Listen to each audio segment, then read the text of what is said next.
Good morning all of you students, welcome to on our YouTube channel study of science. सभी को जय श्री राम। जैसा कि हम अपना 11 चैप्टर स्टार्ट कर चुके थे और ये है हमारा आज का 11 चैप्टर का थर्ड वीडियो, जिसमें हम पढ़ेंगे लेनार्ड तथा हॉल-बॉक्स का प्रयोग।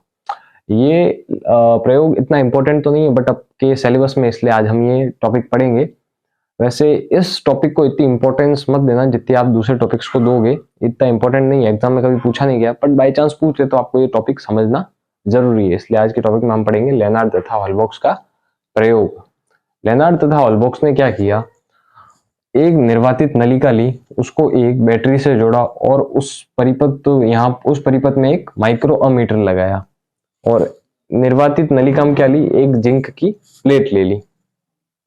उन्होंने क्या किया, इस जिंक की प्लेट पर सूर्य के पराबैंगनी प्रकाश को क्या करवाया, आपतित करवाया। सूर्य के पराबैंगनी प्रकाश को आपतित करवाया। किसको?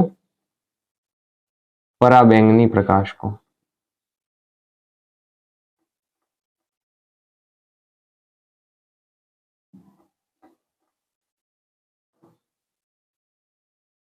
सूर्य के पराबैंगनी प्रकाश को आपतित करवाया। जैसे ही इस जिंक की प्लेट पर लेनार्ड तथा हॉल-बॉक्स ने पराबैंगनी प्रकाश को आपतित करवाया तो इस जिंक की प्लेट से क्या निकलने लगे, इलेक्ट्रॉन फ्लो करने लगे बाहर की तरफ, इस तरफ फ्लो करने लगे।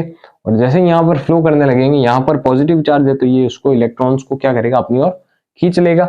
और यहाँ पर इस परिपथ में माइक्रोमीटर लगाया है। माइक्रोमीटर इसलिए लगाया है क्यों, क्योंकि इन इलेक्ट्रॉनों के कारण इस परिपथ में बहुत ही अल्पमान की धारा प्रवाहित होगी। तो अल्पमान की धारा को मापने के लिए अमीटर द्वारा मापा नहीं जा सकता है अल्पमान की धारा को, इसलिए माइक्रोमीटर लगाया, जिससे ये इन इलेक्ट्रॉनों के कारण जो अल्पमान की धारा प्रवाहित हो रही है परिपथ में, उसको मापा जा सके। तो ये सूर्य के पराबैंगनी प्रकाश को जैसे ही आपतित करवाया, इलेक्ट्रॉनों का फ्लो होने लगा और एक टाइम ऐसा आया कि इस जिंक की प्लेट पर एक भी इलेक्ट्रॉन नहीं बचा, यानी ये जिंक की प्लेट क्या हो गई, उदासीन हो गई, एक भी इलेक्ट्रॉन नहीं बचा। तब ये लेनार्ड तथा हॉल-बॉक्स ने क्या किया, पुनः इस पराबैंगनी प्रकाश को इस पर आपतित करवाया। तब क्या हुआ, इस पर धन आवेश बढ़ने लगा, धन आवेश बढ़ा। जैसे ही धन आवेश बढ़ा, ये प्लेट क्या हो गई, पॉजिटिव हो गई। और जब वापस 3 बार करवाया, पहली बार में क्या हुआ, इलेक्ट्रॉन फ्लो हो गए, दूसरी बार में इस पर पॉजिटिव चार्ज आया, और अब जब तीसरी बार वापस पराबैंगनी प्रकाश आपतित करेगा तो इस पर जो पॉजिटिव चार्ज आया था, धन चार्ज आया था, वो धनावेश क्या हो जाएगा, और बढ़ जाएगा, अधिक बढ़ जाएगा। यानी जिंक की प्लेट पर जो धनावेश आया था, उस धनावेश का मान और अधिक हो जाएगा। तो ये है लेनार्ड तथा हॉल-बॉक्स का प्रयोग। एक बार आप डायग्राम बना लो, इसके बाद हम इसके नीचे लिख लेते हैं पूरी इसकी भाषा और इसका नियम। तो ये डायग्राम बना लो।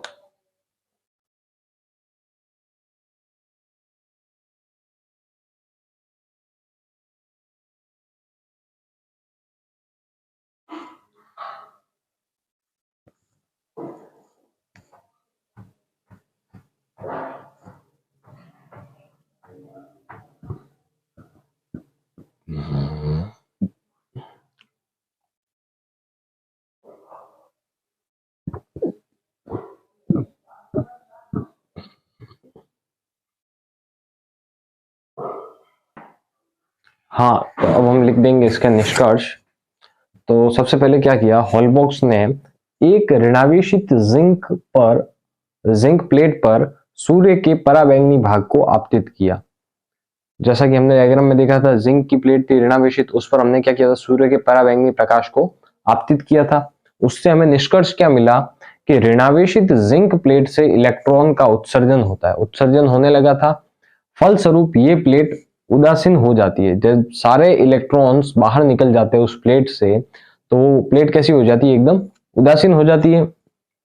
इस उदासीन प्लेट पर पुनः पराबैंगनी प्रकाश को आपतित किया, जिससे यह धनावेशित प्लेट में परिवर्तित हो गई। जब उस उदासीन प्लेट पर हमने पुनः सूर्य के पराबैंगनी प्रकाश को आपतित किया तो सारे इलेक्ट्रॉन्स तो निकल गए थे।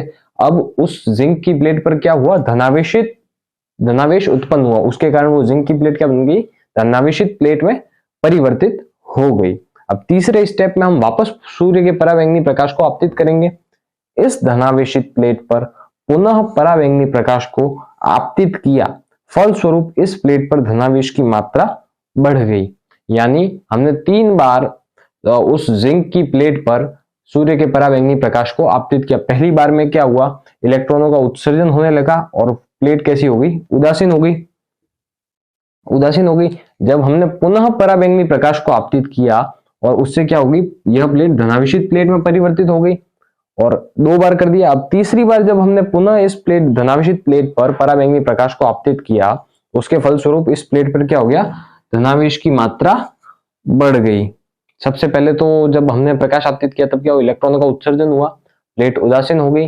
वापस सूर्य के पराबैंगनी प्रकाश को आपतित किया तो वो जो उदासीन प्लेट थी वो धनावेशित प्लेट में परिवर्तित हो गई और उस धनावेशित प्लेट पर जब हमने पुनः सूर्य के पराबैंगनी प्रकाश को आपतित किया तो फलस्वरूप प्लेट पर धनावेश की मात्रा क्या होगी, जितनी पहले थी उससे बढ़ गई। तो यही था हमारा हॉल-बॉक्स और लेनॉर्ड का प्रयोग। इतना इंपॉर्टेंट नहीं है बट आपके कोर्स में इसलिए पढ़ना जरूरी है। तो डायग्राम आप बना चुके, ये निष्कर्ष भी लिख लेना।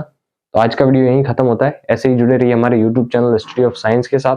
हमारे वीडियोस को लाइक कीजिए, चैनल को सब्सक्राइब कीजिए और अगर आपको कुछ भी समझ में नहीं आता है तो आप कमेंट कीजिए, हम आपको और अच्छे से समझाने का ट्राई करेंगे। Okay, all the best. ये नोट कर लेना।